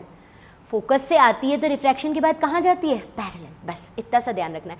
यानी ये जो ऑब्जेक्ट था जहाँ से लाइट रे तुम्हारी आ रही थी, ए बी, देख देख देख जल्दी देखना, इन्फिनिटी का ऑब्जेक्ट, ए से जो लाइट रे आई ये गई ये गई ये गई और इधर जाकर मिली ए डैश, और बी से जो लाइट रे आई वो यहाँ गई यहाँ गई यहाँ गई यहाँ गई और यहाँ आके मिली बी डैश। मतलब ये जो ऑब्जेक्ट था ए बी, ये ए बी ऑब्जेक्ट था, उसका इमेज ये बना है ए डैश बी डैश। तो देख सीधे ऑब्जेक्ट का उल्टा इमेज बना है। तो फाइनली आपका जो रिफ्रैक्टिंग टेलीस्कोप थे, इससे पहले जिससे फॉर्मूले निकाले उसमें भी उल्टा ही तो बनता था, यहाँ भी उल्टा ही बना है। तो वहाँ भी फॉर्मूले में माइनस आता था, यहाँ भी फॉर्मूले में माइनस आएगा, पहली चीज़। दूसरी बात, आपने सेटिंग कुछ इस ट्यूब लेंथ की सेटिंग ऐसे करी कि ये आपके पास में फोकल लेंथ के इक्वल है, तो लाइट रेस पैरेलल आई। पैरेलल आई मतलब फाइनल इमेज वी कहाँ जाकर बना? इन्फिनिटी पर। पैरेलल आई तो फाइनल इमेज कहाँ जाके बना? इन्फिनिटी पर। और अगर फाइनल इमेज इन्फिनिटी पर बनता है तो magnification is equals to, magnifying power is equals to minus का FO बाय FE। अरे 1 प्लस FE बाय VE भी होता है, लेकिन वो तो तब जब कहीं और बनता है, अभी तो इन्फिनिटी पर बन रहा है तो माइनस FO बाय FE तो आएगा। ले माइनस FO बाय FE आ गया। समझ आई बात? ये आपके पास में फॉर्मूला वो का वही रहा। जनरली रिलैक्स कंडीशन में इन्फिनिटी पर इमेज बनता है, हमें इन्फिनिटी वाला ही देखना था। मैग्नीफाइंग पावर का फॉर्मूला चेंज नहीं हुआ, बस सिर्फ एक मिरर यूज़ कर दिया ऑब्जेक्टिव पीस में, प्राइमरी मिरर, उसके वजह से इसको रिफ्लेक्टिंग टेलीस्कोप बोला और इसका नाम है Cassegrain telescope according to name of scientist, बाकी कुछ नहीं है। और यार इसके यही फॉर्मूला को न्यूमेरिकल में आएगा, ये रे डायग्राम पे क्वेश्चन आएगा अगर कुछ आता भी है तो। अब अगर इसी की जगह न्यूटेनियन टेलीस्कोप बनाना होता ना तो मैं ज़्यादा चेंज नहीं करूँगी, मैं यहाँ से ये सब हटा देती हूँ क्योंकि न्यूटेनियन टेलीस्कोप थोड़ा सा डिफरेंट है इससे। देखो बच्चों, न्यूटेनियन टेलीस्कोप में क्या होता है, वही ऑब्जेक्टिव पीस होता है, वही लाइट रेज पैरेलल आती हैं, वही फोकस पे जाकर मिल रही होती हैं, सेम अभी तक कुछ भी चेंज नहीं। रिफ्लेक्टिंग टाइप ही है क्योंकि लाइट रेज रिफ्लेक्ट होंगी इस मिरर से, यहाँ जाके मिलनी चाहिए थी। इसके मिलने से पहले आपने यहाँ कॉन्वेक्स मिरर लगाया था, यहाँ पर इसके मिलने से पहले कॉन्वेक्स की जगह प्लेन मिरर होता है, बस इतना फ़र्क है। जो आपका सेकेंडरी मिरर था ना, अगर उसमें कॉन्वेक्स की जगह प्लेन मिरर ले लोगे ना सेकेंडरी वाला, तो अपने आप आपका न्यूटेनियन बन जाएगा। ये लो यहाँ ले लेते हैं, ये प्लेन मिरर भी सीधा नहीं लेते हैं, ये सीधे से 45 डिग्री के एंगल पर कर्व्ड प्लेन मिरर, ये रहा ये प्लेन मिरर जो कि 45 डिग्री के एंगल पर कर्व है। इसको हटा देती हूँ मैं, इसका कोई रोल नहीं है यहाँ पर। 45 डिग्री पर कर्व्ड प्लेन मिरर लेते हैं। अच्छा बताओ क्या होता है, प्लेन मिरर क्या करता है? जितनी डिस्टेंस पर ऑब्जेक्ट होता है उतनी डिस्टेंस पर इमेज बनाता है। तो प्लेन मिरर इसका इमेज यहाँ जो ऑब्जेक्ट है इसका इमेज यहाँ जाकर बनाएगा। जितनी डिस्टेंस पर मिरर के सामने ऑब्जेक्ट है उतनी ही डिस्टेंस पर मिरर के सामने जाके इमेज बनाएगा। यानी कुछ इस तरह का, ये लाइट रे इधर से कन्वर्स होगी, ये इधर से कन्वर्स होगी, प्लेन मिरर यहाँ जाके इसका इमेज बनाएगा।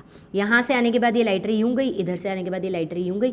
यानी कि अब आपके पास में जो यहाँ वो था ना, कौन सा ट्यूब लाकर, और जो तुमने सेकेंडरी यानी आपका आईपीस जो लिया था, आईपीस वाला लेंस बस इस जगह की जगह नीचे, और कोई भी फर्क नहीं है।